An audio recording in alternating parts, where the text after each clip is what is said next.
Mind-expanding, revealing common sense discussion for the common sense citizen. Strap yourself in, put your trays in the upright position, remove dentures and loose jewelry, get comfortable, take a deep breath, and come along for the ride. It is time for the Joe Mangiacotti Show on Powerhouse Station WCRN 830, and our affiliates and streaming on the TuneIn app. It's Joe time, baby.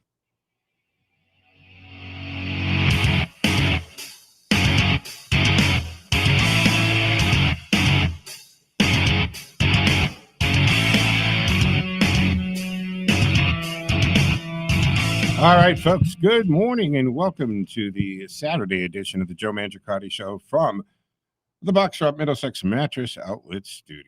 Here it is, February 12th, just a couple days away from Valentine's Day. Super Bowl Sunday this weekend.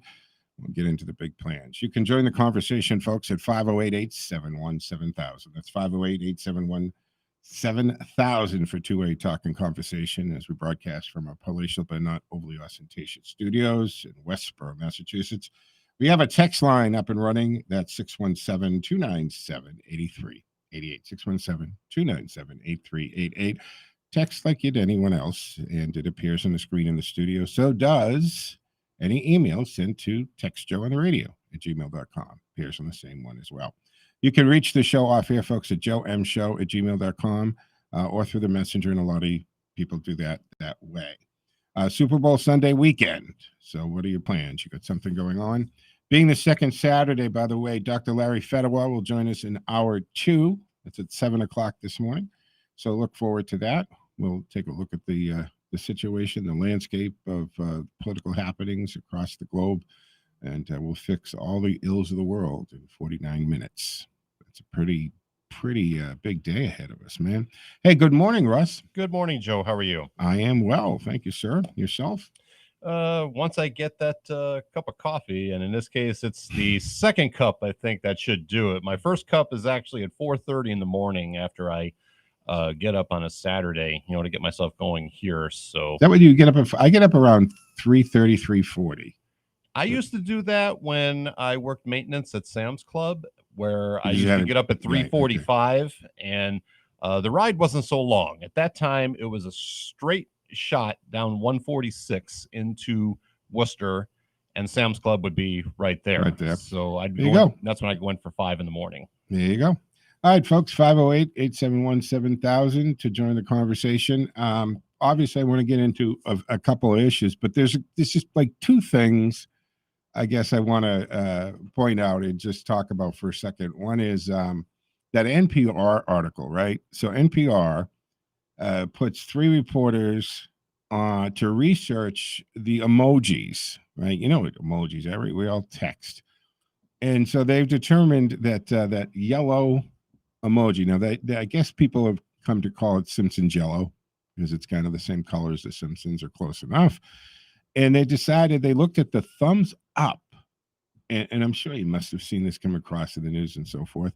And the article headlined, "Which skin color emoji should you use?" The answer can be more complex than you think. No, I don't think it is. I think they make it more complex than it needs to be, because the conclusions reached by this brain trust was that if you are white and you use the yellow emoji, the Simpsons yellow emoji, which is basically the default one, you're probably racist. And they come to this conclusion because you don't scroll through the other colors. You won't use the white emoji. So you're trying to go out of your way to use what is, in essence, the default color. Now, I contend that most people pay very little attention to that. They just use the emoji that defaults onto their screen. Do you scroll through the colors, Russ, when you want to make a thumbs up? Do you just kind of use that, there it is, or do you actually scroll through and pick the shade? I never really paid much attention to the shade. I just use, if the symbol comes up, I use it and then just leave it at that. Pretty much, right? Nobody pays a lot of attention to this. And then they say that, if you use the scroll through and you pick the white one, that's racist. I mean, where's the win here, right? NPR says some white people may choose the yellow one because it feels neutral. But some academics argue opting out of the white one or the shade that's you, right, signals a lack of awareness about white privilege, akin to society associating whiteness with being raceless. Yeah. So this is something that 3 reporters at NPR on salary needed to do. Not even one reporter could handle this topic on their own. That's another issue to this. Twitter users criticized the article for exploring what they said was a ridiculous topic. No kidding. The Manhattan Institute senior fellow Chris Rufo, he got in on this. He tweeted, "Incredible that it took 3 NPR employees to write something this stupid." And an author and professor, Dr. Gad Saad, wrote, "Thank you for tackling the horrifying racism implicit in emojis." You see what's going on? I mean, is it they have so much money at NPR, so many staff reporters at NPR, that they have to go find problems where absolutely none existed at all? And I'm, great that they give shades because, yeah, people might want to use a shade closer to their own, or maybe closer to the person they're sending it to. There's a good question. What is the emoji etiquette? If you are going to, scroll through the options of the different shades, the yellow, the whitish, the olive skin, the dark, the brown, to the darker, and here's the question, do you use the shade that you're closest to or the shade that the person you're sending to is to? What's the etiquette there? Do we need to have etiquette on this? Oh my goodness. Incredible that it took the 3 employees to write this. Unbelievable. Let's see, something else from maybe people use the option sitting right in front of them. Right click on the Windows laptop, click emoji, type thumbs up. The option is the yellow thumb, not a mystery. That's from Casey Maddox. Absolutely. And I think that's pretty much what everybody does, is they just simply use the default, and that's what pops up. And maybe they should make everything Simpsons yellow, and therefore there's no issues of it. I don't know. But thought I'd address it. Sometimes the stupidity comes along and you have to say, well, I got to comment on that. So you do it. All right, folks, 508-871-7000 to join the conversation. Don't forget, we're also live streaming in the TuneIn app. So if you have TuneIn, just punch in WCRN, and you can take us anywhere. We also stream the video from the station studio.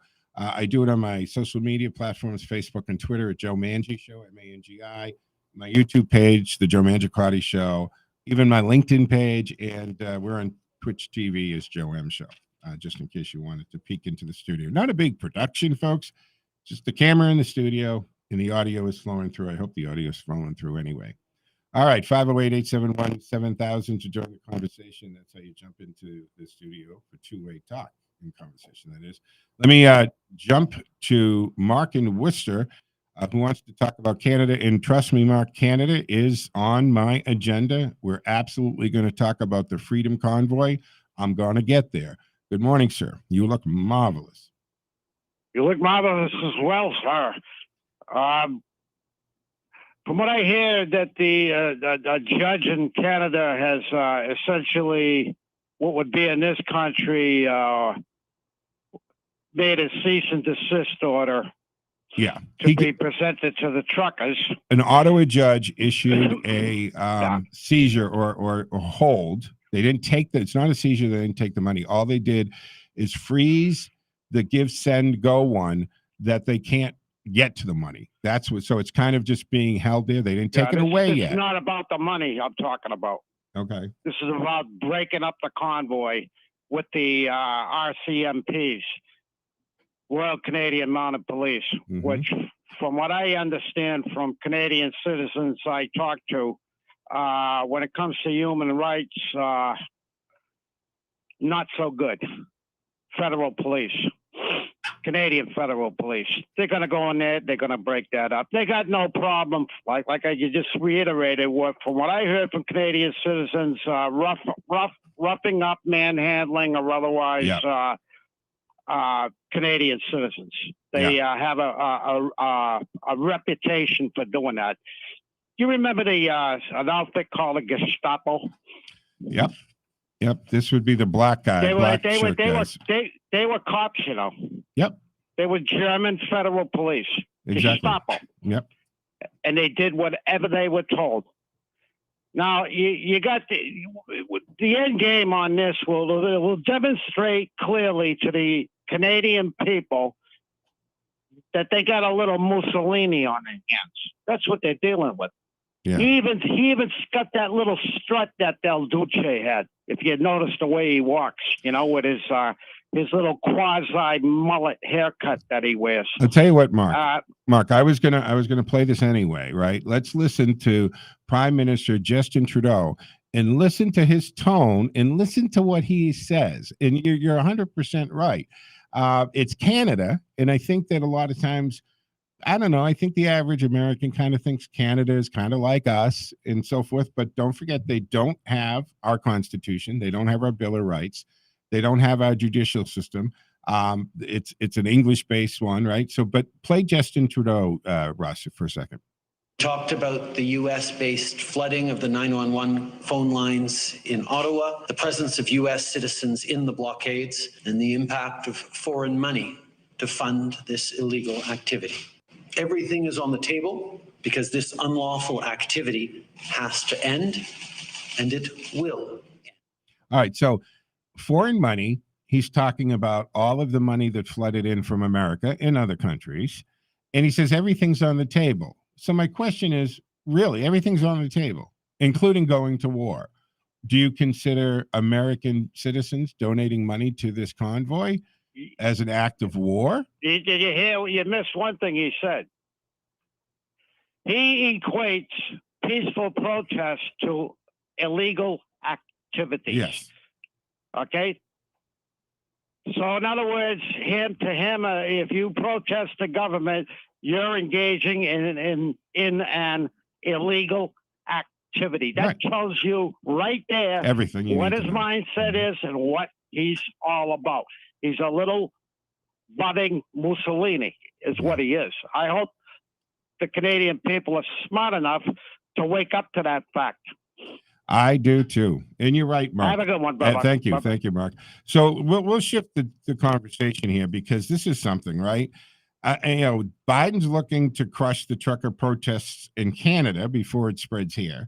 You have the left liberal media who are using very strong language about sedition and calling them names and alt-right, really conservative, off the edge type of people. And Trudeau's trying to tell us that there are swastikas and Confederate flags in Canada, right? That doesn't jive actually with the history of Canada, right? Confederate flags, it's kind of out of place. Yet there hasn't. If there were swastikas, don't you think that CNN and MSNBC basically would be seeing it 24 hours a day, 7 days a week? They'd be showing us that. But when you go check out alternative media sources and social media, and you got reporters going up there, and the pictures that we're seeing, the video, what do you see? You see families. These are truckers who brought families with them. There are bouncy houses and grills going, and they were feeding the homeless. And when the snow hit, they were shoveling elderly people's homes, and they're all seem to be great and having a good time. And it's a serious thing. If I'm not saying that it's a party, but it's certainly not the image that they're trying to portray. A matter of fact, there's here's a clip of just kind of a composite of media, right, who's trying to cover this. So they're covering it and they're telling us all kinds of weird things. I think that you want to play cut 90 on that, Russ, the media, how they're slanting the coverage. Some of the organizers of this protest, which, as I mentioned, started more than a week ago, they do want to overthrow the government. The police chief says COVID protests are a, quote, nationwide insurrection driven by madness. A nationwide insurrection driven by madness. It's not just truckers. There's a lot of, I've heard there's QAnon supporters in the crowd. Residents that I have spoken to who say they feel terrorized, intimidated. That's the left media coverage of this. They want to overthrow the government. No, they don't. There's not one indication that they want to overthrow the government. This is a group of truckers, and it's extended to citizens and other average, everyday blue-collar workers and families who said, the government, you're overreaching, the mandates are too much, it's over, reel it back in. Nobody's talking about overthrowing the Canadian government. None. Except for the media, who's trying to slant it and put that fear and hate out there, that it's an insurrection, right? And then she said, I heard QAnon is there. Really, you heard that? Who'd you hear it from? The jamoke in the cubicle next to you? I mean, this is such, if you can't see the absolute ridiculousness of the MSM media and how they approach this, because they don't agree. They're not covering the news. They're making stuff up. If they were covering the news, you would have reporters, or what their version of a reporter is, going to Ottawa and interviewing the truckers and the spokespersons for the organization. They're trying to link what's going on in Ottawa with the Super Bowl, like it's going to have a connection. First of all, somebody get these people a map and show the distance between those areas. Second of all, there's been no indication from this group that they have any intention of messing up the Super Bowl in any way, shape, or form. Actually, these are the people who watch the Super Bowl. And now you've seen the Biden administration, Merrick Garland, right, DOJ, Homeland Security, they all kind of take that framework, that template that we use for terrorists, and they've pointed it to these people. They did it to parents, right? They all of a sudden turned their attention to parents and said, we're going to tag you with the same terrorist tag system that we use for, real terrorists. Now they're going to try to make these Canadian truckers out that way. And they certainly don't want it happening here in the United States. Now, the other side of this is they're shutting things down. Well, yeah, that's kind of the protest. Here's my problem with a lot of these people who are going after these truckers in such a ferocious way.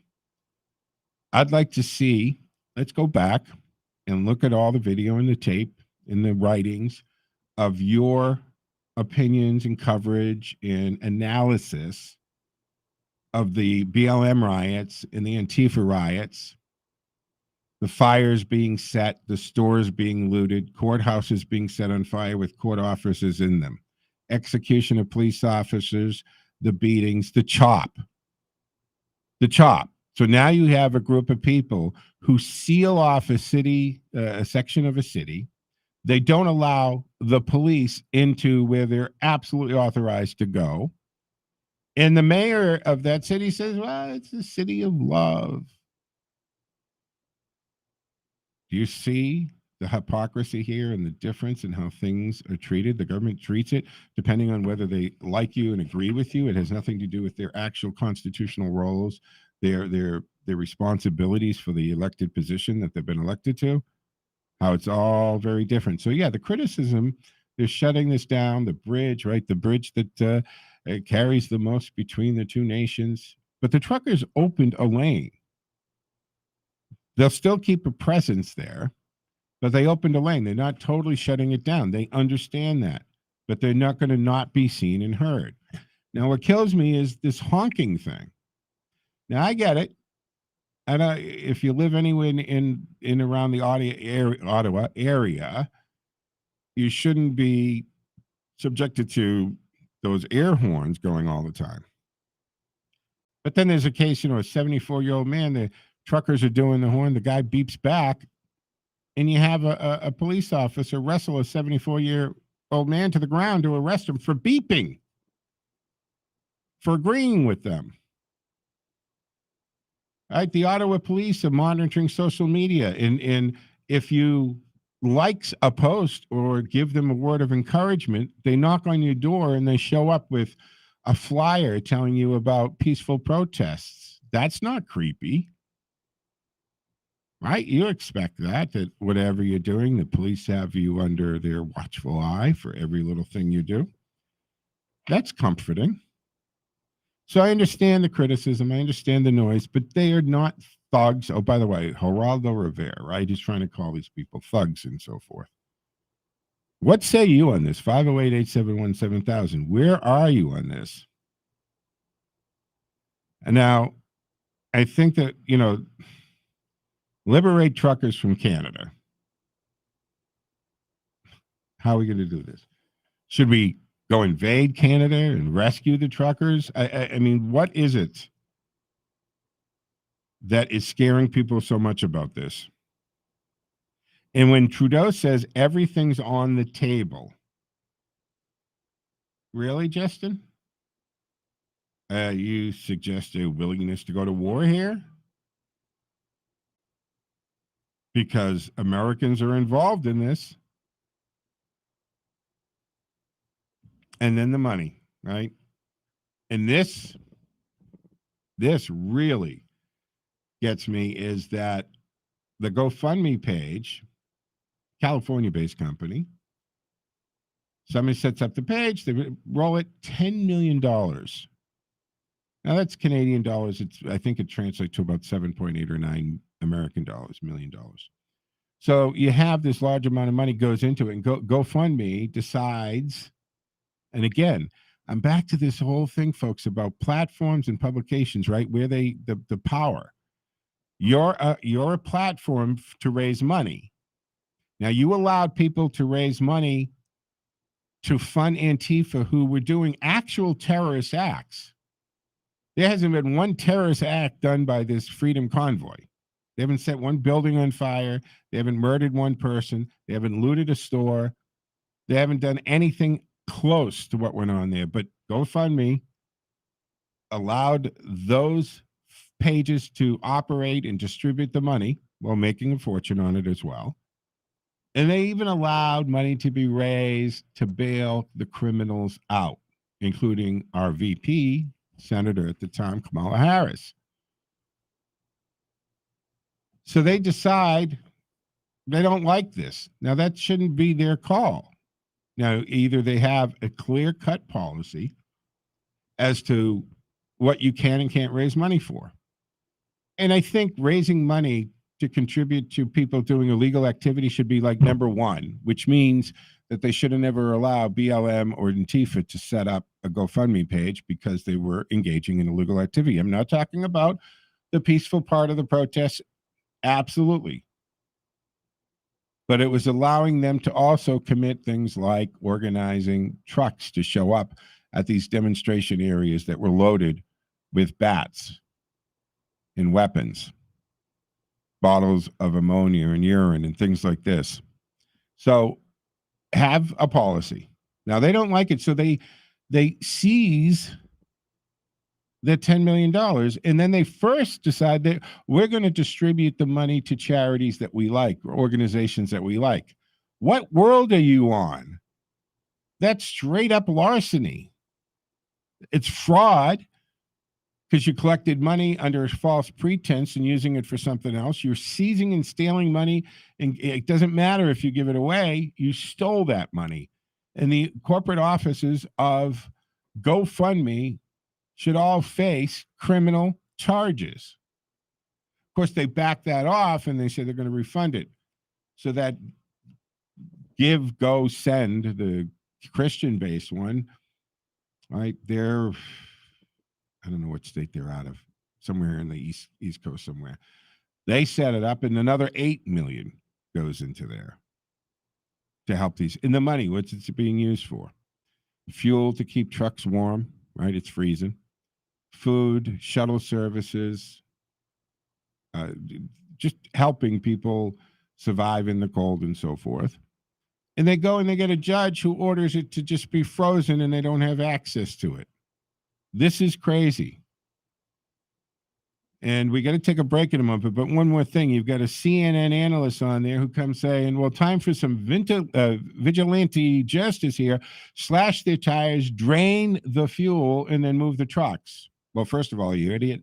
What do you think these trucks are? They you take the fuel and slash the tires. How are you going to move them? They're pretty big, heavy trucks. Stupidity at its best. She tried to backtrack that, and the apology that she put out there didn't match her stupidity and act of vandalism. And we'll talk on the other side of the break about what it would be like if you turn that into somebody else. All right, 508-871-7000. 508-871-7000. Joe Mangiacotti Show from the Dropbox Middlesex Mattress Outlet Studio. Stick with us. Back on the other side.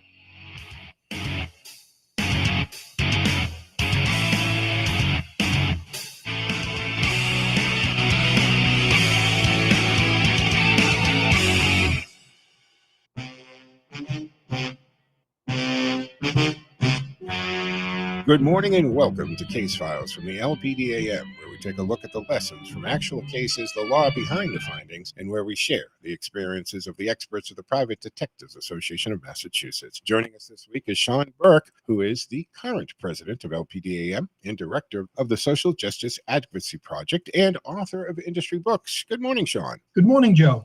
Hey, welcome back to Case Files. And I just thought I would ask the real simple question. Kind of a refresher. We've been doing this a little while, but who are private investigators and where do they come from? Joe, private investigators are people just like everyone else, except for they have special training and experience in the investigative field. A Massachusetts PI is held to the highest standard of any licensee in the Commonwealth. This is why the state police is the licensing agency rather than the Secretary of State or a municipality. Wow, the state police. They must do an extensive background check on someone to get a PI license. They do, Joe. PI. The state police background investigation of every PI applicant includes a criminal, financial, and personal background check. It's pretty extensive and not an easy background investigation to pass. This is completed on a yearly basis, and there is no guarantee of being renewed. So a private investigator has to make sure they are professionally ethical as well as a good citizen on a personal level. If you hold a Massachusetts PI license, I am confident to say that you are a good, upstanding citizen. Joe, in addition to the required background check, to be a licensed private investigator, you must have either worked for a licensed private investigator business for at least 3 years or hold the rank of a sergeant with the police department. It is probably one of the hottest licenses to obtain in Massachusetts because of this. At LPDM, we narrow the criteria even more to help the public locate a PI who offers specific services for a client's needs. These professionals can do it and get it done right. Remember, Joe, you're in good hands with LPDM. You certainly are, Sean. Hey, thanks for stopping by Case Files again. Thank you, Joe. And thank you for joining us for Case Files from the LPDAM. Join us here each week on WCRN 830 AM and online anytime at lpdamcasefiles.com. Visit the site at lpdam.org. Find us on Facebook and Twitter at PI in Mass. And of course, call anytime 800-955-6274. For Sean Burke, I'm Joe Mangiacotti.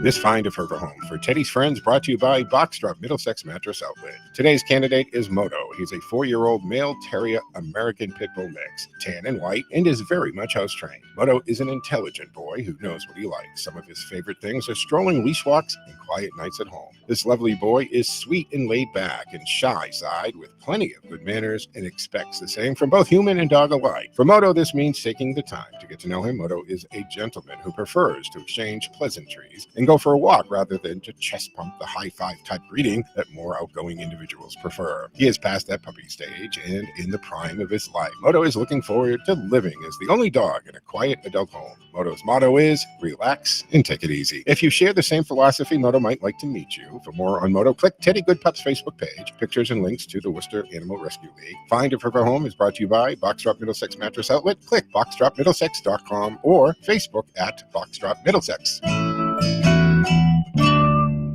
We know why you're awake. Your child is about to get their driver's license. Levante's Auto School offers 1-week driving programs to help make sure your child stays safe and focused behind the wheel. 877 Drive Ed. Who's Ed? That's the number for Levante's Auto School. Learn to drive safely and efficiently. Visit one of our 5 locations throughout Massachusetts. Click LevantesAutoschool.com. Levante's Auto School shows you how to learn the rules and keep your cool. Call 877 Drive Ed. Who's Ed? That's the number for Levante's Auto School.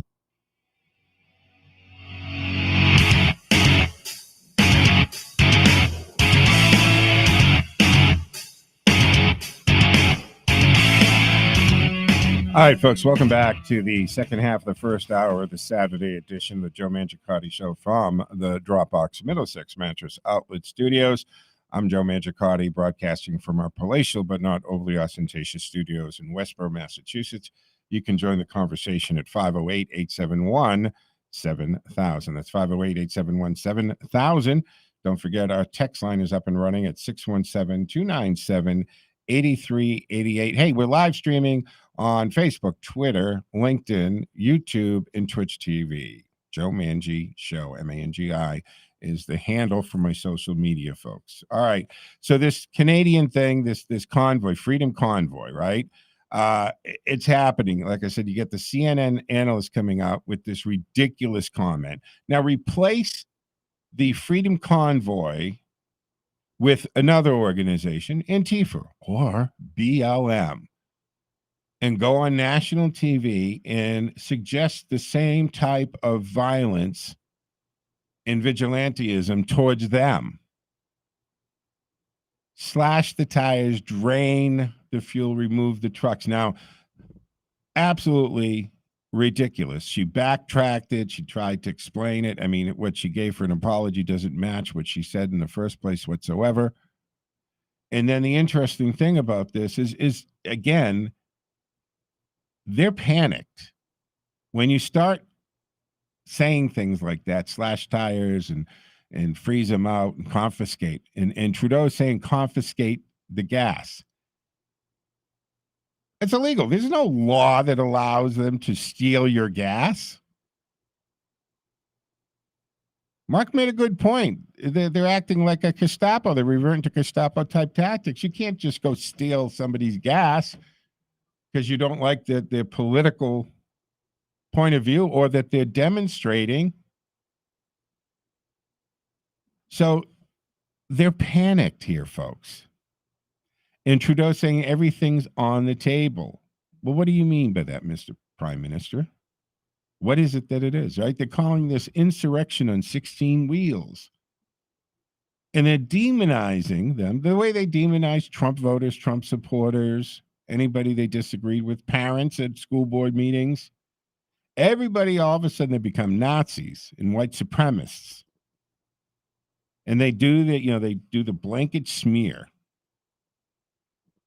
Do you really think that these truckers are going to do anything remotely along the lines of the dumpster fire that was Antifa over the last summer? Really?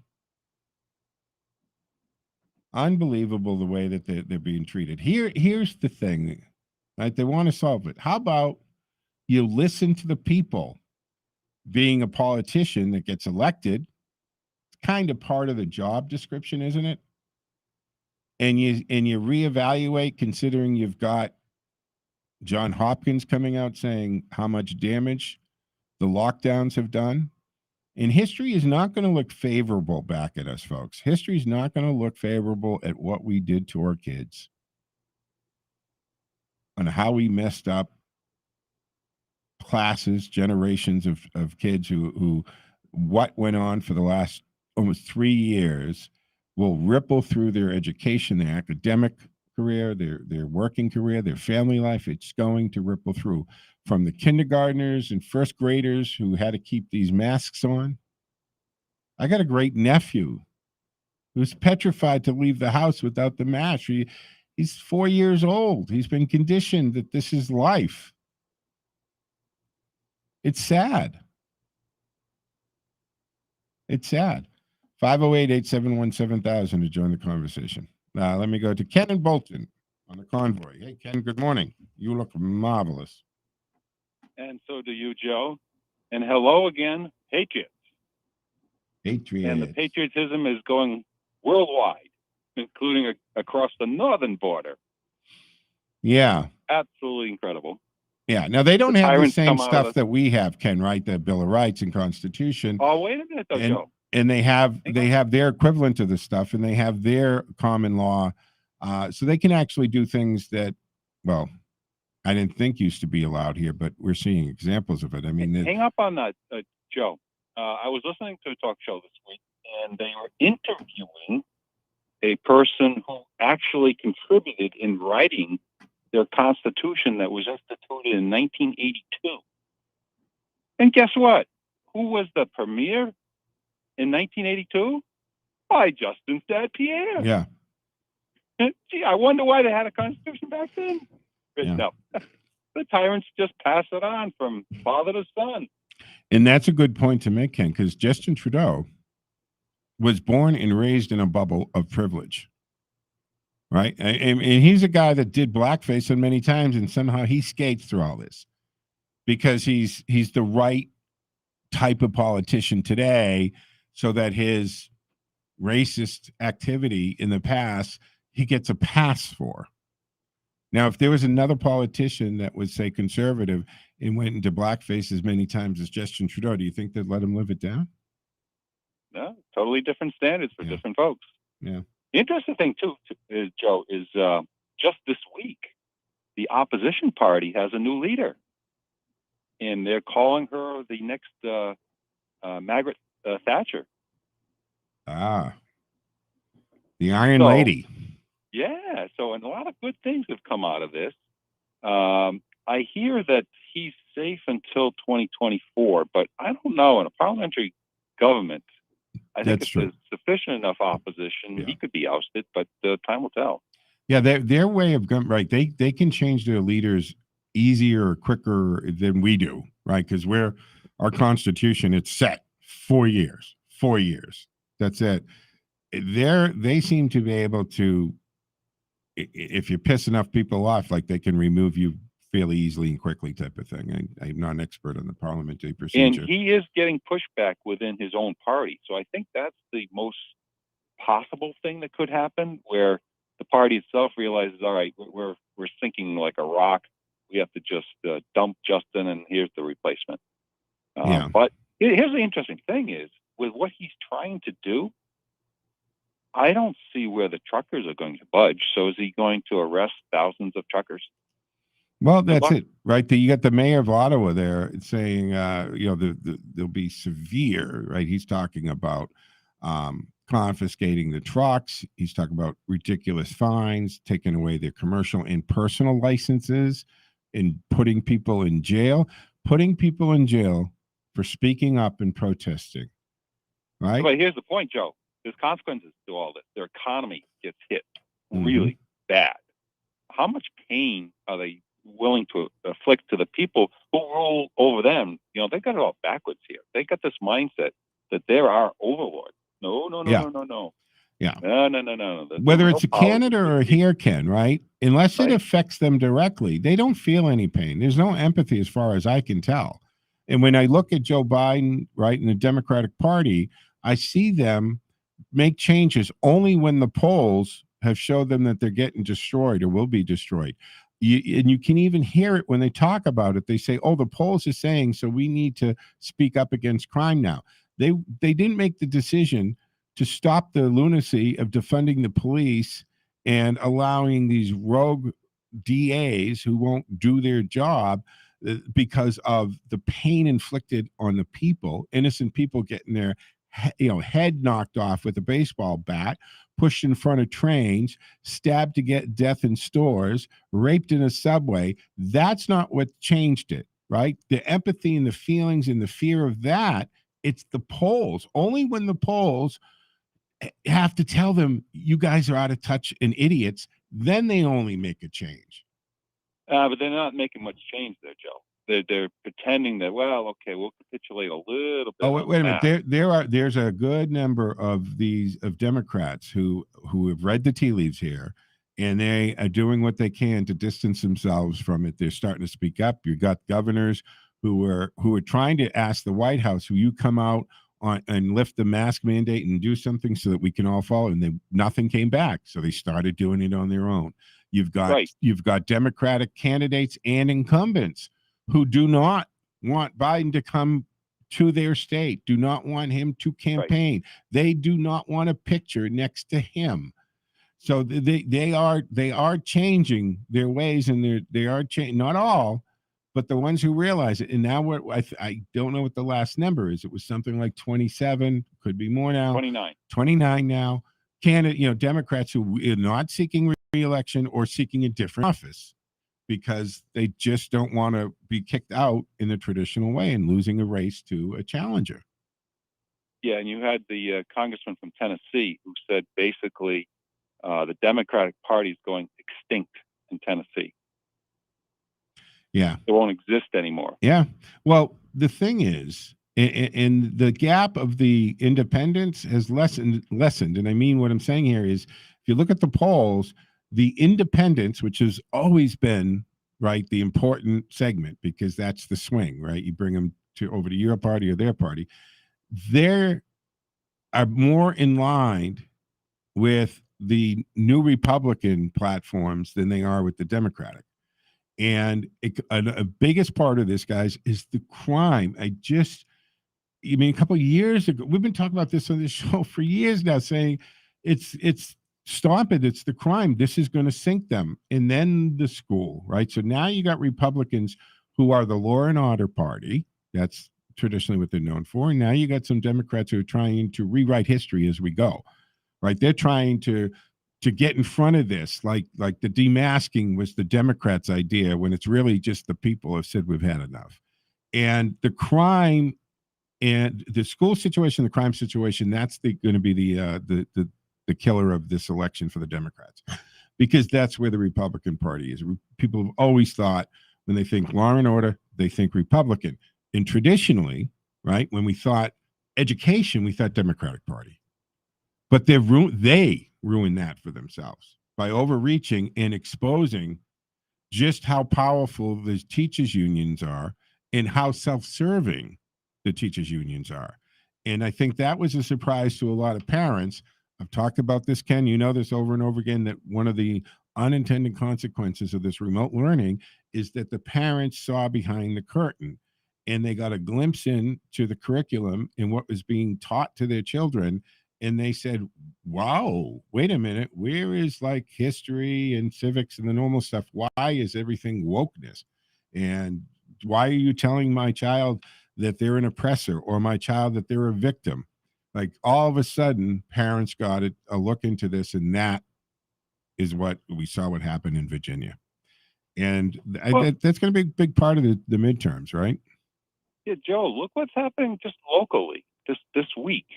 You turn on the news, and all these mask mandates are going to come off. And one of the first people they go to see if that's okay? The teachers union. This is one of the teachers unions authorities on our health. If that isn't nonsense, I don't know what is. Is that who we're ruled by, is the local teachers union head? Well, we are, because we've learned that the White House was in constant contact with them, and that the CDC would be either running their policy by them or getting it from the teachers union, right? We know that the letter that went out about the teachers was done in conjunction with the White House ahead of time, that got sent, right? The school board association, whatever that was, and you had like 11 member states drop out of it.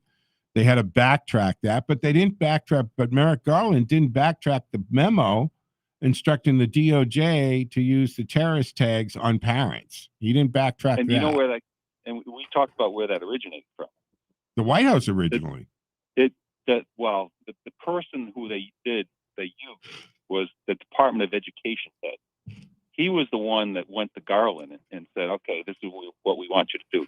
Can you imagine that? The Department of Education head is telling the Department of Justice what to do about their matters. Is the world upside down or what?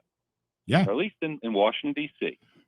Well, I've said it before. For those of you that are, Superman fans, is what they call the Bizarro world in Superman, and it's the mirror universe where everything's reversed and upside down, and that's what it is. Some days I wake up and I'm like, I slipped into Bizarro world, right? Where this activity that used to be bad is now acceptable and praised, and now if you behave and you're doing the right thing, you're the enemy. You're the bad person, and you're like, well, it is upside down, folks. It is upside down, but we have to Yep. let them. We have to rewrite the ship here. And when Dr. Larry Fedorowicz joins us in hour 2, I'm going to ask him a little bit about. He had a very interesting conversation. I'll just tease it a little bit, and it has to do with international situation and how people view us. And I'll let him get into it. But it was actually we talked yesterday for a while, and it was actually feeling good because I'm looking at this and it's like our country is pushing, right? I mean, it's not hyperbole here. They literally, if you look at these legislations, Build Back Better and Green New Deal, they're loaded with socialist programs and socialist style government and fascism in the real sense. And that means fascism is when private industry and the government are working together. We see that happening with big tech in the current White House. They're working together. And then the government's allowing the private sector to be the bully for the government under the protection of their private industry. But I maintain once you are under the color of law, or in this case, under the color of government, your your constitutional rights and your Bill of Rights kick in, folks. Right. And I've likened this to, because I can relate to it when it comes to law enforcement and investigations. And I've explained this before. If a private investigator obtains incriminating information on their own, it's absolutely admissible. You turn it over to the authorities, you're a reliable source, they can actually use it in court. However, if that PI at any time worked with the authorities, even discussed the case with a police officer working the case, and then found evidence, all of the constitutional rights kick in, meaning if you got it without a warrant or probable cause, it's the fruit of the tree, it's inadmissible, and everything that comes from it is inadmissible. I say it works the same way here, that once a private company is in conjunction with the federal government, then it's as if the federal government's doing it. These big tech companies have gotten way too powerful, way too out of control. We can look back at the 2020 election, the 2016 election. They've actually put a price value on the swaying and the direction and the algorithms and controlling when you search for something, what you get to see.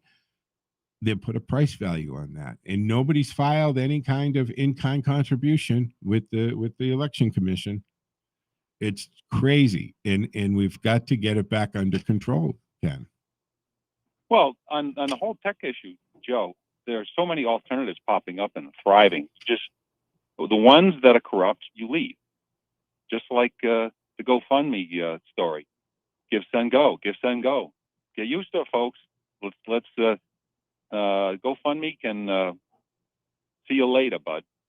We know where you do your business in San Francisco. We know what your values are. They're not ours. Yeah.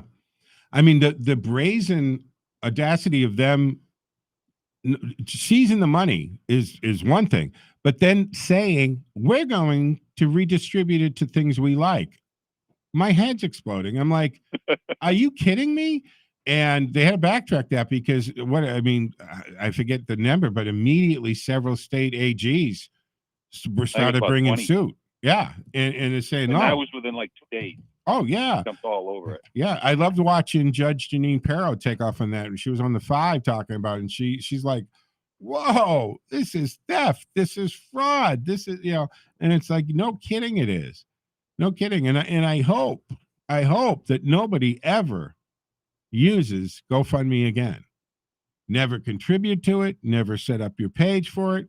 Yeah, you've got this give, send, go as an alternative. Give them a chance. You had the go in Canada. They got the judge to freeze that money. They didn't seize it. It's there. But now the convoy doesn't have access to it. I think that needs to be lifted. Google to search, Joe. Say again? Using DuckDuckGo. I miss what you're saying. So many examples. Oh yeah, DuckDuckGo is another. Yeah, and for those that don't know that, right? If you want to do a search engine that's not controlled by Google, and they're going to read everything and they're going to control it, go to DuckDuckGo. And what's interesting, I tell people, if you want to, amuse yourself for a moment, take whatever your search phrase is, put it in Google, and put the exact same search phrase in DuckDuckGo, and then compare the different results. Yeah, one speaks woke and the other speaks English. Yeah, that's really what it amounts to. It's interesting. Yeah, and that's the other thing. I mean, so many people have Gmail. We use Gmail here. I mean, it's a text show on the radio, gmail.com, joemshow@gmail.com, because I don't care. I mean, those things I'm talking about on the air, but personal, private, like emails, I don't use Gmail. Right? I use one of these secured paid emails that they don't read it. They don't have an algorithm. They don't sell you information, but for Gmail's good for certain things. And like I said, I'm not caring if they're seeing what people are texting me or what people are texting into the radio show. Not a problem. But if I wanted personal private communication, and my private email is not a Gmail account, nor will it ever be. And similar vein, this week's story on Joe Rogan, and you follow that Rumble gave him an offer. Now he did reject it, but yeah, that shows you, if somebody is really standing for free speech, there's new partners that they can go to if the one they're with now is not free speech. It was interesting. I caught the leader, the president of Rumble, on an interview, and they're saying, "Is this real? Are you guys just kind of doing a publicity thing?" He goes, "No." I can tell you who started it. He said, "No, we were sitting around talking about it, and said, he was sitting around with Dave Rubin. For those who are familiar with Dave Rubin, see, Dave Rubin started Locals, and then he realized that he needed something big, so he merged with Rumble. And Monday morning, he was with the Rumble CEO, and he said, "Hey, why don't we offer 10 mil or 100 mil rather to Rogan?" And they're like, "Yeah, let's do it." Well, first they checked with the accountants and everybody and said, "Yeah, because if we throw this out there and we can't handle it, we're in trouble." And right. they came back. They said, "Yeah, Rogan comes here, we're gonna make that and more. Yeah, we can do that." And they made it a legitimate offer, and it got so much publicity that they had to. Joe Rogan had to come out and say, "Hey, thank you very much, but we're good. I'm good. Thank you, but no." Because it would be, I don't think it's Joe Rogan's style to abandon Spotify that has stood by him, right? He's not going to do that to them. They're not doing that to him. Now, and until I've heard Spotify, if they have a critical artist, the really popular artist singers, were to abandon and complain like the old timers have, then Spotify will probably pull the plug, but it hasn't happened yet. And just to go full circle on it, we started talking, about the convoy and all. On Rumble, you can follow Viva Fry, and he literally goes on the street and interviews people streaming. Yep. You'll find that fascinating. It so beats the, CNN, MSNBC. Yeah, right. I mean, peddling BS. Guys, you have to watch. Right, like that montage of MSNBC and CNN, how they're trying, right, with the I heard QAnon is in this and that, and even at one point, do you know that they were trying to say that the honk is white supremacy because honk begins with an H and Hitler begins with it? Like this is the extent of derangement that is there. I mean, it's like Trump derangement syndrome has gone out to the universe in their world, and everything is. I mean, they literally will bend over backwards to make anything as racist or Hitler-like as they can, and it's just the reach sometimes is laughable if it wasn't so sad. And Joe, how about the 4'10" great grandfather who got roughed up?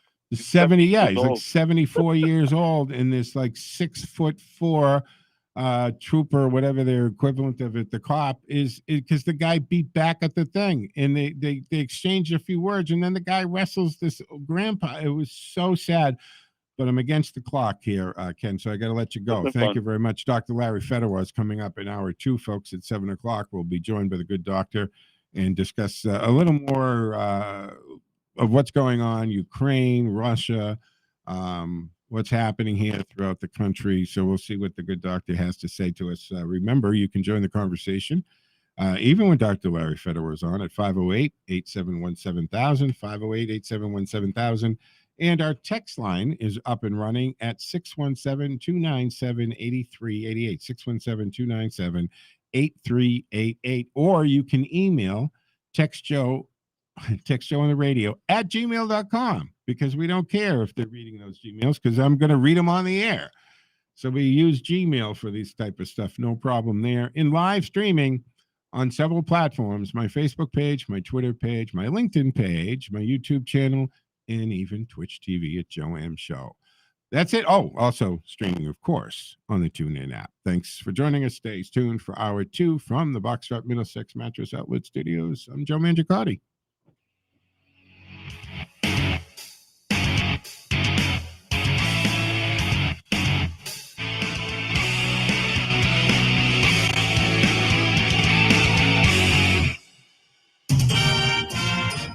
WACE Chicopee and WCRN Worcester. 7 o'clock. Hey, folks, Joe Mangiacotti from the Joe Mangiacotti Show on AM 830 WCRN. Reminding you, talk radio is the immune system to the partisan bias, political rhetoric attacking us on a daily basis. Get inoculated. The Joe Mangiacotti Show is your vaccine. Join me weekend mornings, 6 to 8. A wedding is a beautiful ceremony that honors the joining of two human hearts, and it is the most important day of your life. And if you'd like your wedding to be as memorable experience and a genuine reflection of who you are, and one that your family and your guests will carry with them for the rest of their lives, I'd offer you to consider a Justice of the Peace. Justice Missy Margolis has been performing her duties for over 20 years for the sheer joy and pleasure of bringing other people happiness. Missy officiated my wedding ceremony. She will work with you to create the perfect wedding ceremony that reflects your traditions, beliefs, and culture while showing the world the beauty of who you are. I've personally known Missy for nearly 40 years, and whether you have a complex or a traditional wedding, a quick modern wedding, or ceremony, Justice Missy Margolis will make it beautiful. Missy can also do vow renewals, remembrances, and ceremonies that include your children. She can perform a small, intimate ceremony to a large wedding any day of the week. Missy is truly a justice for all. And you can call Missy directly at 508-735-8999 or by email at justicemissy4you@gmail.com. Justice Missy, number 4, letter U @gmail.com. And of course, you can click justiceforall.com. Again, justiceforall.com. Hi, I'm Joe Mangiacotti, and you probably recognize me from the radio, or at least my voice, maybe from this station you're listening to now. And if you don't know, over my 30 plus years on the air, I've been best known for the real estate, mortgage, and financial talk that I've done. And what you may not know is that I haven't just talked the talk, but I've walked the walk. You see, I've been a licensed real estate salesperson here in the Commonwealth since 1984. And my very first venture into talk radio in 1986 was actually a real estate talk show. So I just wanted to remind you, or maybe inform you, that if you're considering selling or purchasing a property, or looking to invest in income-producing property, consider having a conversation. You won't just be tapping the 3+ decades of my experience with marketing, purchasing, investing, and even being a landlord, but that of the countless experts and professionals that I've had the privilege of interviewing, working with, and learning from. Think of the vast network and contacts you'd have access to. So before making a move, make a call. You can click joerealtors.com, find me on Facebook at Joe Realtors, or email me at cameoproperty@gmail.com, or just call direct to my cell, 508-969-1088. That's 508-969-1088. And listen to Heidi Zizza and myself on Handling Change. If you were to ask any retiree in a word, they would tell you that retirement is all about income. Income in retirement is a permission slip to enjoy life. Income provides the freedom to spend money each month, knowing that more will arrive next month and the month after that. As important as it is to accumulate assets for your retirement, it's equally, if not more important, to maximize the income being generated from your assets.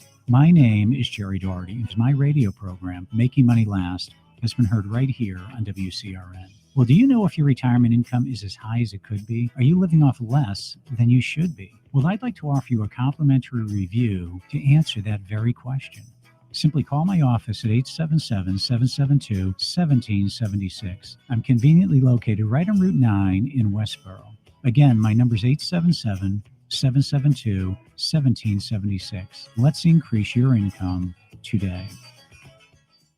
Hey folks, Joe Mangiacotti here, and I have recently purged and refreshed with new furniture and, most importantly, a new bed. We spend about a third of our life on our mattresses, and it's so vital we have the right one, and we don't break the bank to do that. I first bought a mattress from the big store the brothers used to own, and a power base that moved the head and feet, and then I met John, and I checked out his showroom at 50 Main Street in Ashland and online at boxdropmiddlesex.com, and ended up with a better mattress, a power base that also heats and massages, all for less than half of what I was going to spend at the other place. Box Drop is a discount mattress store, and John specializes in clearance and closeouts, and he buys directly from the manufacturer with a low overhead and just family employees, passing the savings on to you, and you can see it reflected in the price every day. Click boxdropmiddlesex.com or call John on his cell. This is his cell number, 508-579-9303. That's 508-579-9303. And you can find John on Facebook at Box Drop Middlesex. John loves referrals, and this is the best referral I've given so far this year. Dropboxmiddlesex.com.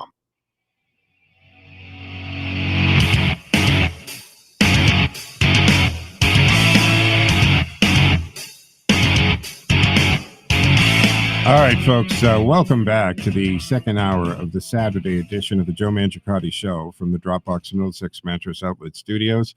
I'm Joe Mangiacotti, broadcasting from our palatial but not overly ostentatious studios in Westboro, Massachusetts. You can join the conversation at 508-871-7000. That's 508-871-7000. And don't forget, our text line is up and running at 617-297-8388. Or email Text Joe on the radio at gmail.com. It appears on the same screen in studio in real time, and we'll try to incorporate it into the conversation. We are live streaming on the TuneIn app. Just punch WCRN in, take us anywhere, and we're live streaming from the studio. Not a big production, folks. It's just a camera in the studio and the audio streaming. I'm on my Facebook page and Twitter account at Joe Mangi Show, YouTube channel, The Joe Mangiacotti Show, my LinkedIn page, and even Twitch TV at Joe M Show. All right, 508-871-7000. As promised, let me invite into the conversation Dr. Larry Fedewa, who joins us once a month here, and we talk about what is happening in the world. Good morning, Dr. Larry. Good morning. You look marvelous. I feel marvelous. That's good. You up bright and early, took care of the horsies, right? We're good? All done. All done. Glad to hear it. So there is a few things for us to talk about, Doctor. And I do want to get into Ukraine and Russia and some of the interviews you've had lately, but I wanted to touch on, COVID, the mask mandates in some of this, and get your take on this, because here we have, Youngkin going out there, right, issuing an executive order that you don't have to wear the mask. Not that you can't, and this is the thing that always kills me, is they act like he's issuing orders saying you're not allowed to wear them. You can wear a mask, you can wear a Burger King crown for all you care. Nobody cares what you wear, but making it mandatory is he's saying, no, don't do that anymore. And then finally, we have Democratic governors who now we learned was trying to get the White House to, loosen things up a little bit, and then they could follow, and nothing came back. So they started doing it themselves. Right, and the John Hopkins report comes out, and you have an association with John Hopkins, right? You worked with them some computer thing or something. Oh yeah. In the past, yeah. So now John Hopkins come out, they're saying, look, the damage that we've done is horrific versus these mandates and what they proved. So first of all, is it now the Democrats in the left, or they look like they're trying to lead this parade instead of chasing the parade from behind? I think they're trying to get reelected. Yeah. Yeah. And that's going to, and it's funny you say that, because in hour one, I don't know if you were listening, I said, they respond to polls. That's it. Their change in behavior is because the polls are showing them people do not like their policies and what's happening. Their change on crime is because of polls, not because of people being pushed in tracks, belted in the head with a baseball bat, stabbed to death in a retail store. None of that changed. No empathy there. It's only the polls. It's all about maintaining, controlling, and acquiring more power. Yep, that's what I agree with that. So are they going to try to rewrite history and say that and come out and say Joe Biden solved this, right? That we can take your masks off. You can, and it's all because of Joe Biden, because of his policy and what he did. Is we're going to hear that? I don't think so. I think that we're seeing the beginning of a vast fracture in the Democrat Party. Biden's, speaking of polls, Biden's approval rating is dropping like a lead balloon. Yeah. And these guys, I think, don't particularly. The more that happens, the less they want to be identified with him. Yeah. And I think there are some, and this is oddly enough, it's also true of the far left that he's been trying to please all this time. They're turning against him too. I think that it's going to be every man for himself, or every man or woman for themselves in this coming election. I don't think anybody. I wouldn't even be surprised if he doesn't get invited to come to various election, campaigns and try to boost the local candidate. I think he's going to be a pariah by then. He's already started to be a pariah. Oh, we've actually, right, because we've seen, remember the infamous, he goes to Georgia, right? Stacey Abrams won't be seen with him because of a scheduling conflict. Now, normally, if the president of the United States is coming to your state, city, town, or what have you, and you're running for governor. Yeah, and you're any kind of politician, and you're invited and expected, and they're, you're cleared to be there, you make that schedule available. I mean, so nobody believes it's a scheduling conflict to begin with, because if it is, you change whatever the other thing is and you go hang out with the president. She didn't do that. We've got Democrats running for re-election across the board, don't want him coming to town, or if he does, they don't want to be seen with him. All kinds of scheduled conflicts are happening across the board. And now it's like 29 Democrats aren't seeking re-election or seeking a different office in the midterms, because they, especially if you're a Democrat and you've been a chairman, you've been in charge of a committee, you've had a little bit of a fiefdom there going on power-wise, and it's all going to be taken away in a few months. You decide to leave and not get beat in an election, and we see that happening. Add to that a lot of these guys, especially the old hands, don't really agree with Pelosi. I mean, they're going along with her under protest, and now that it looks like she's done, they're getting out.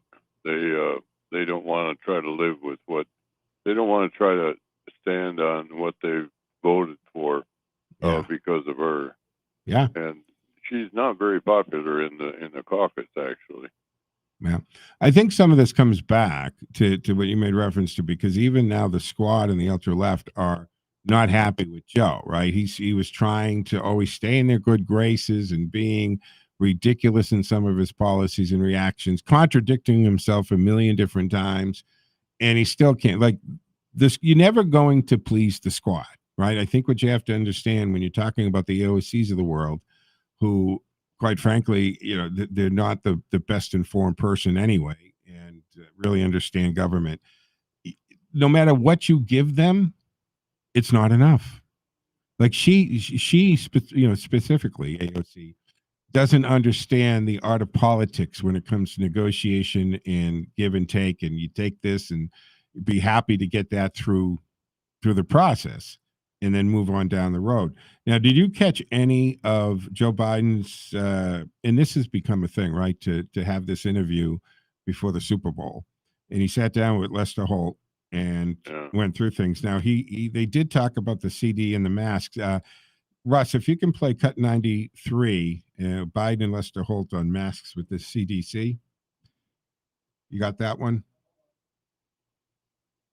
So we'll have Russ pull that up, and we're going to want to listen to that. And it's hard to say whether they're wrong. Here's the science is saying now that masks work, masks make a difference, and there's a relationship. I committed that I would follow the science as put forward by the CDC and the federal people. And I think it's probably premature, but it's a tough call. The federal people, by the way. So, so he said, I'm going to follow the science and the masks work. But isn't that contradictory? Didn't we just get this whole, the masks don't work unless they're the N95s, and that the surgical ones made in China, by the way, and that these cloth masks do nothing, and that there's more damage by making us wear masks, especially for children, than it actually does in preventative of it. And the numbers also support all this, right? The infections, the numbers, it totally supports the Johns Hopkins report. Yeah, and the really malicious part, inexcusable part of this conversion on the part of the Democrat governors, in several cases anyway, they have, first of all, they delay the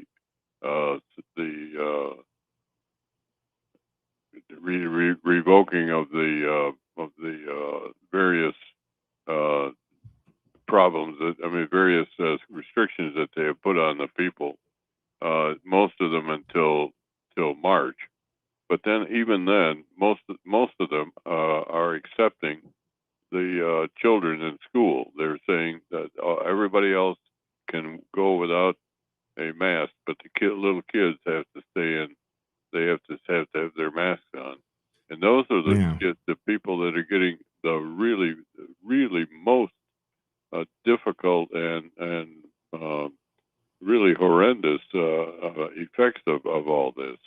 And the Johns Hopkins thing is the whole chapter on, or at least a whole section on precisely this harm that the masks are doing to kids. And it's and for them to talk about not following the science, whose science do you want to not follow? Yeah. It's just terrible. Well, especially after, for 2 years, medical doctors with the same training, same MD as their side doctors had. In other words, as long as this professional doctor came to the conclusion that of the politics they wanted, they were the authority. Any doctor who tried to explain, hey, these are the treatments that we can use, and these are already over-the-counter medicines, or ask the questions about, could we see the peer review, right? I mean, how often did we hear peer review? Once they questioned it, or they had an alternative conclusion, they were spreading false information. They were enemies of the state now. They were removed, literally digitally wiped off of YouTube, Facebook, any digital print taken away.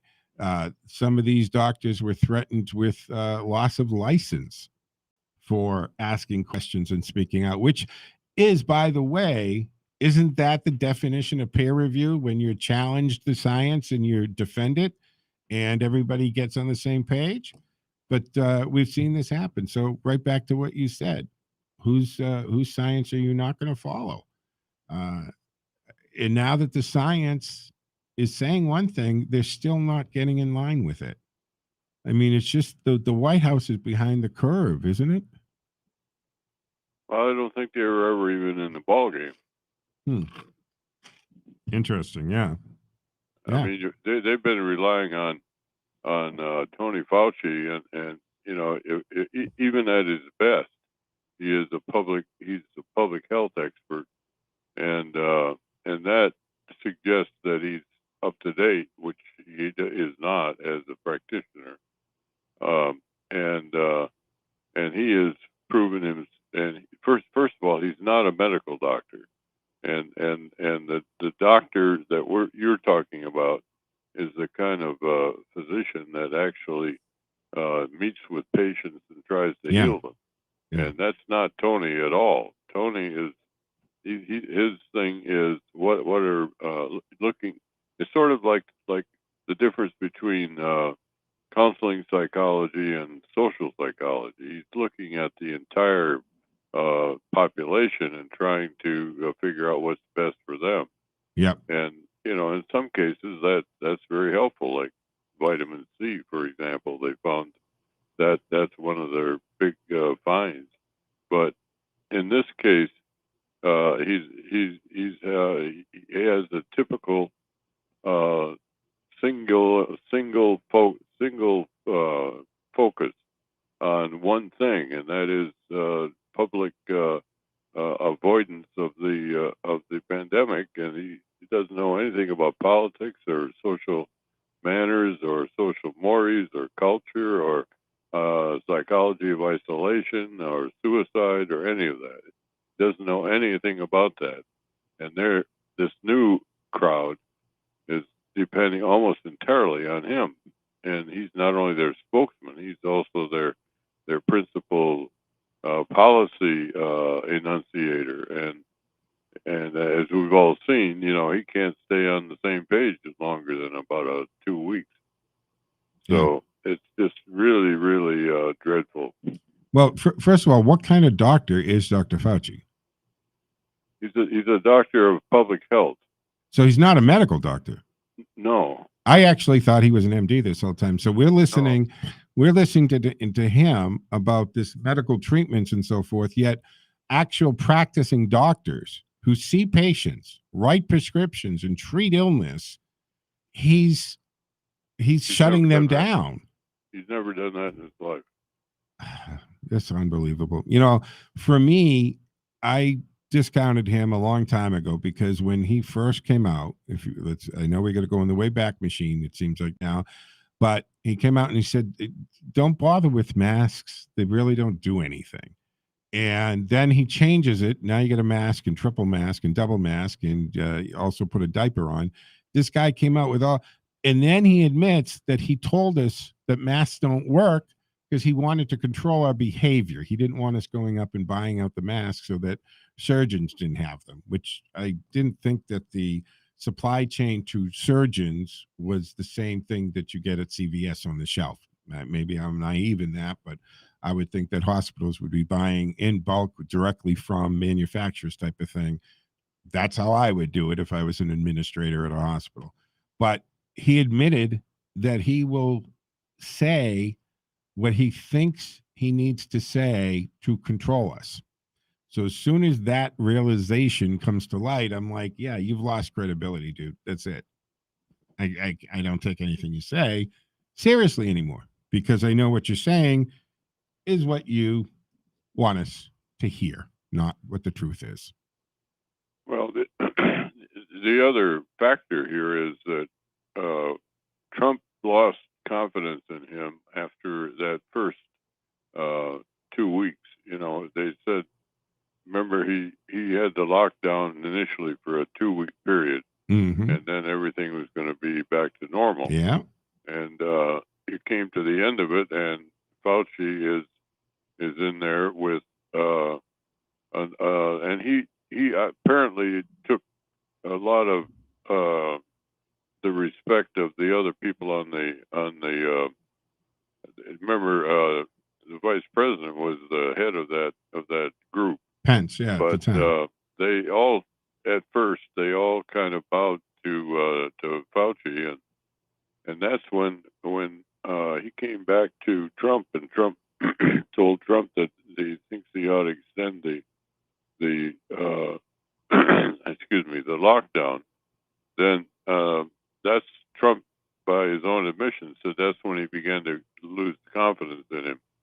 And at that point, he was still a member of a larger group, and they were kind of following him, but they were beginning to look outside that group too. And Trump was really the first one to do that. But then when the Biden people came in, it's just like there isn't any group. There's just Fauci, and that's even more dangerous than it was in the first place. Wow. All right. Well, here we are. I mean, we've got the Super Bowl tomorrow. What is the deal tomorrow? Right? Because LA, you had to wear a mask. Did they lift that for the Super Bowl? They did for the Grammys or the Oscars, I should say. Right? They've already determined you don't have to prove vaccine. You don't have to wear a mask. What's going to happen with the Super Bowl? Do we know? Russ, do you know? No. All right, maybe we'll look into that on the break to see where we are at that. Yeah, I suspect that there's no mask. Yeah. Well, I would hope Newsom would do that, you know. All right, folks, you're listening to the Joe Mangiacotti Show on AM 830 WCRN, our affiliates, live streaming on the TuneIn app. And don't forget, we're also live streaming on my show platforms, Facebook, Twitter, my LinkedIn page, YouTube channel, and even Twitch TV. You can join the conversation at 508-871-7000, 508-871-7000 to join the conversation. And I do want to switch a little bit to Ukraine and get some of your input on this. And I know that on your show, you've had some very interesting interviews as of late. And I want you to share a little bit of what you gleaned from that and get into this. But here we are on what we're being told could be the cusp of an invasion or military aggression at any moment from Ukraine. But before we do that, let's jump to the phones at 508-871-7000. Mark in Worcester's waiting to speak about Ukraine. A matter of fact, you're on with Dr. Larry, Mark. Good morning. Good morning, Dr. Larry. I'd like to get your take on this. I'm listening this morning to ABC's Good Morning America, nationally syndicated news program. One of the first things they post was the U.S. has ordered non-essential staff to evacuate U.S. Embassy in Kiev, which is the capital of the Ukraine. The second one they run was White House Post.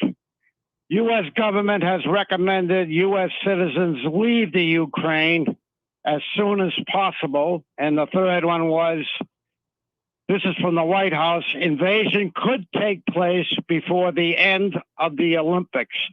Now, it sounds to me like, to use an old term, like it's about to go down like Donkey Kong in the Ukraine. What, if anything, can the United States government do as a result of the Russian invasion of Ukraine? What, if anything, can they do? I'd like to get your take on this. Thank you, Mark. Well, my take is, because there's no clear indication that that Putin even really wants to invade the Ukraine. If he does, he's asking for more trouble than than he or anybody else in his group can take, because he's asking for it's very clear that they don't want to be a part of Russia, and the people that are in the best position to understand nobody. First of all, we have to say that nobody really knows exactly what he's got up and what his goals are, but it's pretty clear that he doesn't want to be fighting a guerrilla warfare for the rest of his life, and that's what he's going to get if he goes into a combat situation in Ukraine. In Ukraine. So basically, what's happening? It seems to be that the Biden administration is trying to scare everybody, and that it is really what their strategy is at this point, because they don't know either. Nobody really knows what he wants, but the intelligence is that he doesn't really want to. He just wants a sphere of influence. He doesn't want to take them on in a combat situation. So that's, and then there are other reasons for that as well. Well, let me interject. For example, he can't afford it. Yeah. Well, there you go. You know, he can't afford to be maintaining these full scale army with the tanks and all that, and plus he hasn't got that kind of popularity in his own country that would when the body bags start coming back, and that plus a really poor economy, that's not a good formula even for a dictator. So if the Biden people would just keep their mouths shut, probably this thing would start to make more sense, and they could start be talking about some kind of reasonable solution. Yeah. And that's coming out of Ukraine, Doctor, right? The citizens of Ukraine who have been interviewed are saying, will you shut up? Stop saying all this. They're saying that to America, and they're saying it really to Biden. Stop using eminent and saying this stuff, because if you go look at the reports coming out of there, people are riding their bikes, going to the store, going to the bar, going out like nobody is freaking out, and they're telling America, stop freaking everyone out. But we'll pick this up. We're going to pause for a break here at the bottom of the hour, folks. The Joe Mangiacotti Show, Saturday edition from the Middlesex Buck Drop Mattress Studios. 508-871-7000 to join the conversation. Dr. Larry Fedor is with us, taking your calls till 8 o'clock. So tune into either the TuneIn app, WCRN, or any of the platforms we're streaming the show on: Facebook, Twitter, Twitch TV, LinkedIn, and YouTube. I'm Joe Mangiacotti with Dr. Larry Fedor. Stick with us. Back on the other side.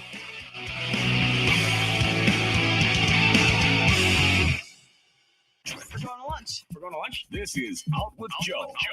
With Joe Mangiacotti. Actually, honey, we're going to lunch. Restaurants, food and drink, entertainment. Have some bacon on a biscuit and let's go. Now it's time to go out with Joe.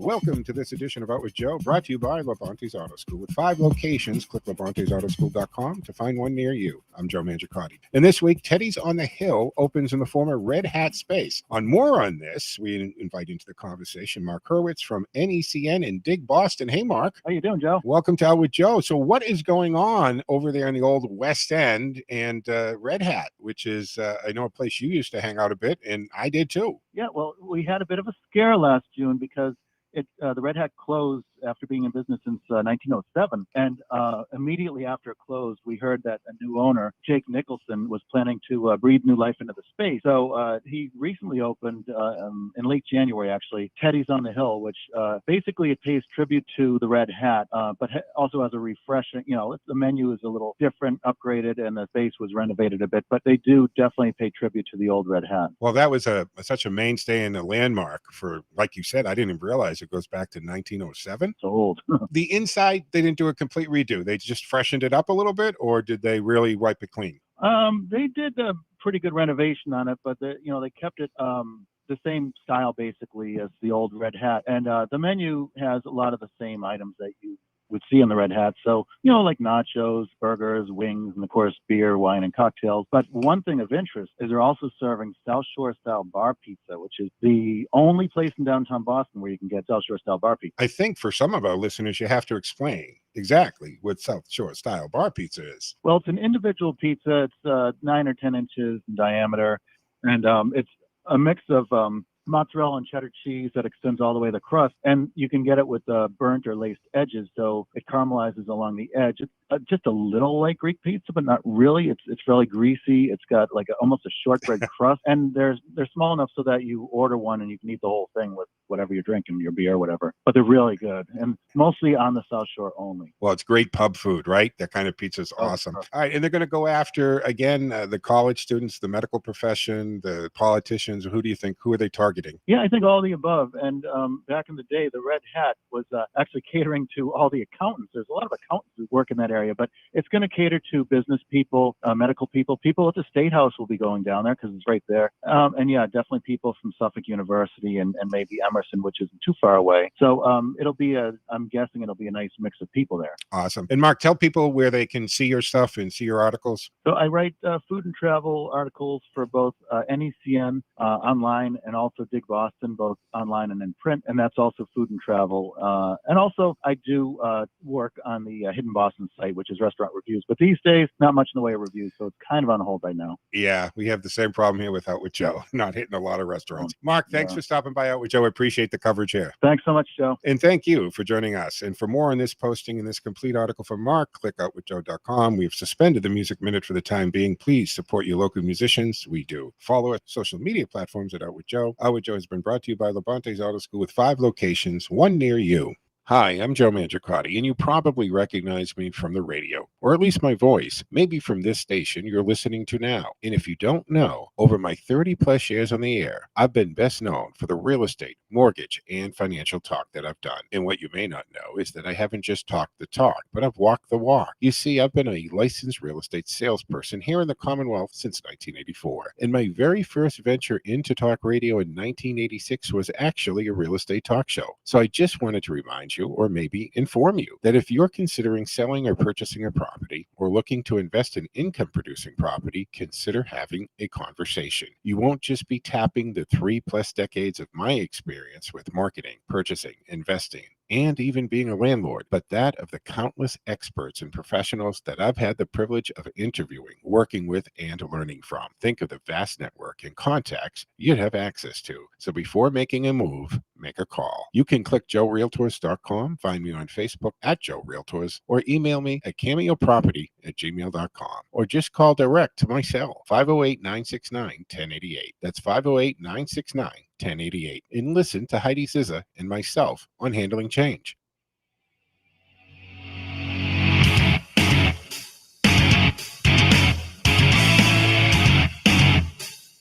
All right, folks, welcome back for the fourth and final segment of the Saturday edition of the Joe Mangiacotti Show from the Dropbox Middlesex Mattress Outlet Studios. 508-871-7000 to join the conversation. That's 508-871-7000.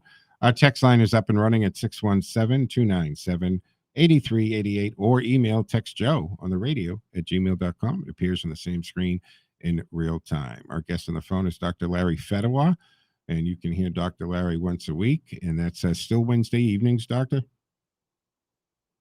Oh, yeah, the Resistance Hour on the Bachelor News Radio Network. There you go. So that's 7 o'clock, the Resistance Hour, Dr. Larry, so check it out. We're talking right now, folks, about Ukraine and the Ukraine situation, and one of the points you were making, and I agree 100%, I have been saying this, is that despite the high price of fuel right now, right, we're pushing $100 a barrel, and the fact that Russia sells a great amount of oil, his economy is still in the crapper, and he can't afford to either 100,000 troops on the Ukraine border, 120,000 troops in Belarus, and those tanks are running 24/7, and the feeding them, and the shuttle, and the flying, and all of this. He can't afford to do that a long time, and he can't afford to have a long, drawn-out battle. It just doesn't have the money for that, and Ukraine would not take it sitting down. They're not going to roll over. It would be guerrilla warfare. It would go a long time, and you made the point, Doctor, when the body bags start coming into Moscow, his own country will have a problem with it, just like what would happen in the United States. And that we had happen. More so, though. Yeah, more so. So getting, going to the bigger situation here, it's interesting because you're hearing this despite what is coming out of the Department of Defense, coming out of the Pentagon, coming out of Jen Psaki. You're hearing that the people of Ukraine aren't that panicked about it. They're doing some prep and all that. And then I always say, sometimes when somebody tells you something, right, believe what they tell you the first time. And what is it that Putin said and has maintained? He's always said he doesn't want Ukraine to be part of NATO. And maybe that's just it. Maybe he's happy with that. And he would not do anything more if he was confident. He's intimidated by NATO, is he not?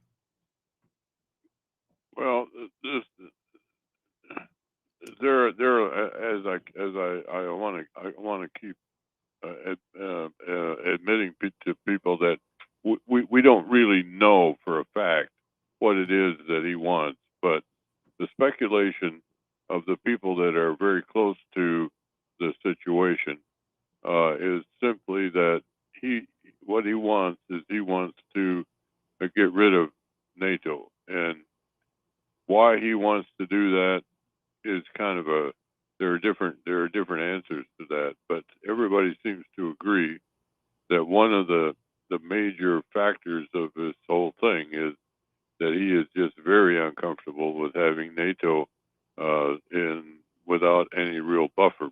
And the other I mean, it's a simple fact that we do know, and that is that a lot of the former Soviet countries that were under the Soviets, they have been opting for some type of democratic government, and this has got him. This runs absolutely counter to anything that he apparently has a fixation on, which is trying to eliminate to duplicate the Soviet Empire of say 1940, and he's having a lot of trouble with that because nobody in any of these countries wants to repeat that virtual incarceration. Yeah, but the other issue is we've got a really fragile situation that is occurring in NATO, and that is Germany. It's just not all that clear why Germany is kind of turning its back on the issue of being subject to Russia in with this Nord Stream pipeline. And frankly, if that thing falls apart, and Germany does have to or does voluntarily get out of NATO, NATO's done. That's the end of NATO, and of course that would be exactly what everybody thinks that. Not everybody, but that's what the intelligence people in the United States think is Putin's real goal. Sure. So that's more than I should be saying, probably. But well, one thing I think that we need to point out is that the internet has changed the world forever in that it has allowed nations throughout the planet to be able to see things they never would have been exposed to or educated on before. They see a regular diet of American life, American liberties, American freedoms, the ability to not only speak out against your government, but straight out insult them and not disappear or be arrested. So that has changed a few things. Now, you recently had some great guests on the Resistance Hour and got some unique perspectives. What can you share with us about that? Well, that's basically my source for what I've been saying here. Well, there's a underlying move to a lot of these socialist and communist and dictator countries to really just become democratic, American-like nations is the bottom line. Yep. Yeah, and that I got that from the ambassador to the NATO Defense Council or whatever. Let's see what it really is here. Anyway, he was the American ambassador, and he just got, of course, when the administration changed, so did his employment. But he actually, after the Biden victory, he took his own time to go around to Russia and try to figure out what, firsthand what their latest thinking was, and he is very. I came away from that interview very encouraged for the first time in a long time, frankly. Yeah. And that is that he feels that that we are winning our in the silent war of public opinion throughout the world, that democracy and freedom and representative government is actually the wave of the future, and he feels that the existence of these totalitarian states is limited, and that it is disappearing, and that this is the last shot that these guys have, and that's really why we're getting all this reaction to mainly China and Russia, and it's because they see a weak America for right now. They also see that the elections are probably going to change that. This is the only shot that they have, and he feels that if they don't make it this time, they're done. Right. And so they've got what I would call we're going to win. We're going to win the ideology thing just by being here. We don't even have to do anything. Right. So they're looking at this, and I'd call this the Biden window. Right. They have the Biden window. That's the only time that they can make a moves, not necessarily against America, but make a moves that normally America would not permit. And you've got the Biden, the Lester Holt interview. He's telling Americans, get out of Kiev, get out of Ukraine right now. He's ordering the embassies to go again. Is it overreacting? Is it scare tactics? I don't know. Hey, Russ, let's play cut 91. This is Joe Biden speaking with Lester Holt about Americans and how they should get out. And this is on the now infamous Lester Holt interview. What scenarios would you put American troops to rescue and get Americans out? There's not. That's a world war when Americans and Russians start shooting at one another. I'm hoping that if, in fact, he's foolish enough to go in, he's smart enough not to, in fact, do anything that would negatively impact on American citizens. American citizens should leave now. We're dealing with one of the largest armies in the world. This is a very different situation, and things could go crazy. So get out now. And he's not going to put Americans in there to fight, because you put American and Russian soldiers on the same field. We're in a world war. Yeah, I mean, I guess I wouldn't say anything against the idea of getting the Americans out of the way. Well, look at I mean, if they were watching Afghanistan like the rest of the world too, Doctor. Yeah. Well, with Biden in charge, I think you're better to get far away from the potential scene of disaster as you can get, because you don't know what he's going to do. But generally speaking, that is not a major. At least our intelligence says that is not a major problem at the moment, and it's not really a matter of bombs like they were talking about yesterday. We were talking about the possibility of aerial warfare, and that this is a big challenge that hasn't so far been on the gyroscope of the Biden people. I can't imagine why not, but there you go. And that's scare tactics, really. But as I say, if you want to be prudent about it, get the hell out of there. Yeah. Because, it's possible that Biden will stumble us into a war, and that's what I've been worried about for the last 6 months. Yeah. But generally generally, it's probably not. The only way that could happen is if there's a huge miscalculation on the part of either China or Russia.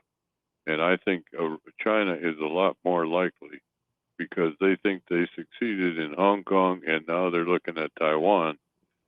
But as General Keane says, they've got to get through that strait in the South Pacific with the navies of three or four. I mean, you've got the U.S. Navy, you've got the U.K. Navy, you've got Australia, even New Zealand's got a couple of warships in there. And how are they gonna get the troops? Even if they knock out the major the airports and so on, getting across that strait with all that naval interference is going to be one hell of a challenge, and our more sober intelligence people don't think that he's going to take that chance.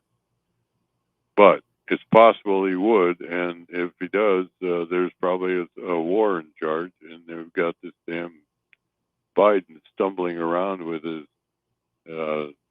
his crazy people that are telling him all this stupid stuff. Thanks for summing that up, Doctor. That's true.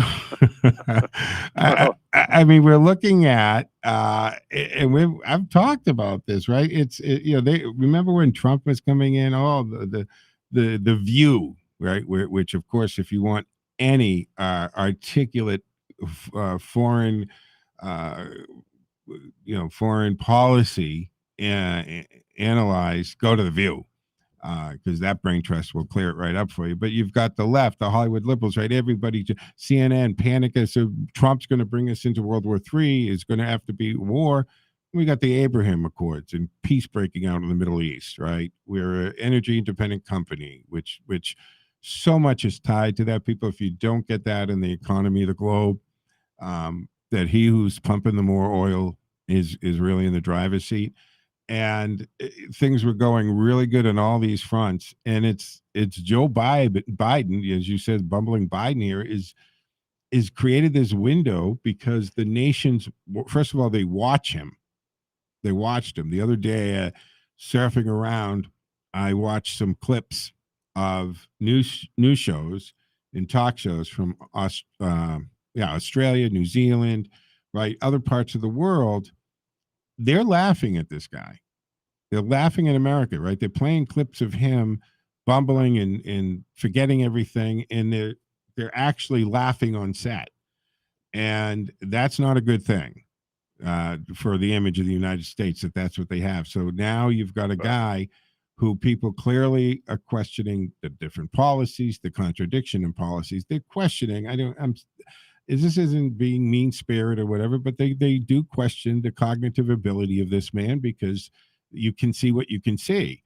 And it's the Biden window. This is the opportunity for Putin to behave badly, Russia as a whole to behave badly, China to do whatever they're going to do at this point, right? Because they know that things are going to change.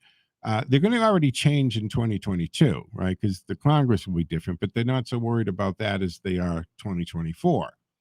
And the last thing they want to see is either Trump himself come back into office or a Trump-like candidate, a Ron DeSantis, come into office, because they won't take any guff. And they will do the things, have the policies and the things that will make it very hard for them to pull everything, right? Because the first thing that should happen right now, given the situation with Putin, is Biden should come out and say, for national defense, this is a state of emergency type of thing, reopen the Keystone Pipeline, reissue all those leases, free it up, drill, baby, drill, pump to your heart content, right? Get that going. That's what he should do. He won't do that. He won't do that because, and first of all, he kicks and screams to do anything that either Trump did or Trump would be considered Trump-ish, right? I mean, from the day one closing the pipeline and stopping the construction of the border wall, asinine. There were no logical reasons to do those things. That equipment sitting in the desert out there in Arizona and so forth is costing taxpayers $5 million a day not to build the wall. So they have this window, the Biden window of opportunity here. And the thing is, how much damage is going to be done in this window? Well, could be substantial. And getting rid, if NATO disappears, that's a real problem for the United States. And the hell of this is that, as you say, Biden brought this all on himself. You know, I mean, if he had maintained our energy posture as the leading producer in the world, and that we could have gotten a major account for our companies, our energy companies, by supplying Europe. 40% of all of Europe's energy is at stake here. 40% of really the second highest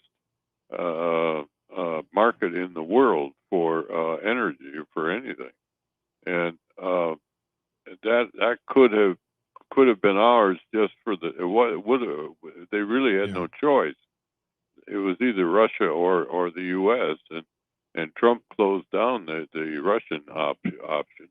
There was nothing left, but they had to come to us, and instead of that, we now have Germany and Russia teaming up, and if Germany decides that they are going to go into operation on that Nord Stream pipeline, that's probably the end of NATO, and that's also the opinion of very high-ranking experts on this whole thing. Yeah, and that could just make we Mr. lose Putin a very lot of happy. that market. Yeah. Before we run out of time today, I did want to talk to you about and get your opinion about the Freedom Convoy. I talked about it earlier in the show before you were on, and what's going on in Canada and the effects spreading here to the United States. The GoFundMe page being seized. They originally were going to just send all that $10 billion to whoever they felt they wanted. Then tracked off of that, and then you got the Give Go Send page. Right? The mayor in Ottawa went to the courts and got them to freeze that account.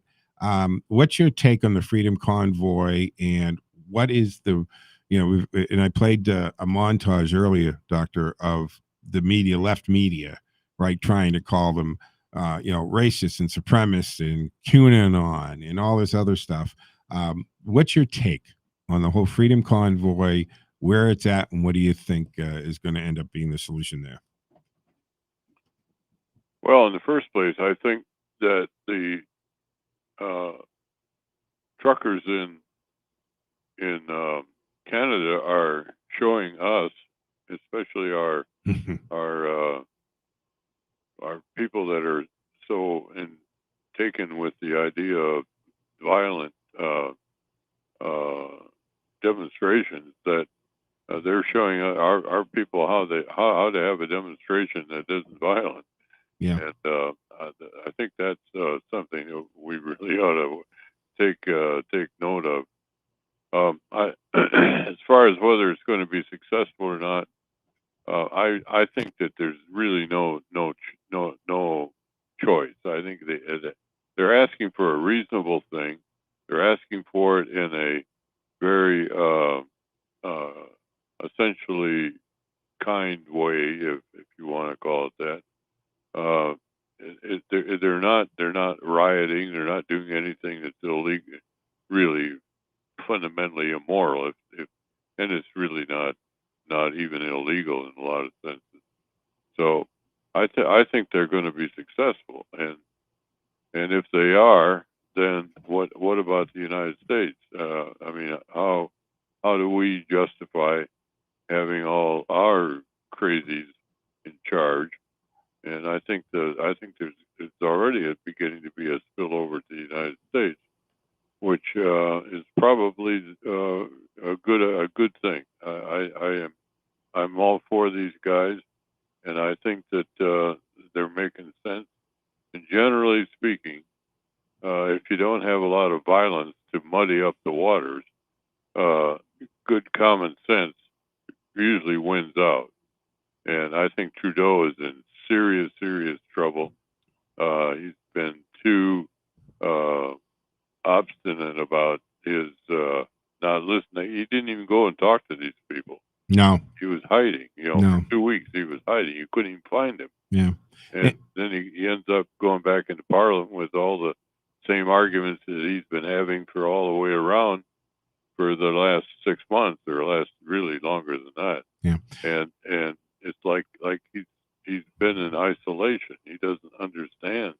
He's got he's got that in very common with popular Biden. movement going on right in his own parking lot. And I think that a good example of the fact that the government there is afraid and the left media is afraid, because when they lash out suggesting violence and ridiculous things like seizing their fuel and putting them in jail, they're scared about things. But we are against the clock, Doctor. I want to remind everybody that they can catch you on weekday, right, Wednesday evenings from 7 to 8 for the Resistance Hour. On the Bachelor Radio News Network or what have you. But go to Dr. Larry online to get more information. Dr. Larry, thank you so much for joining us. Enjoy the rest of your weekend, and I assume you're watching the Super Bowl. Yep. All right. That'll wrap up the Saturday edition, folks. Enjoy the rest of your Saturday. I'm Joe Mangiacotti, out.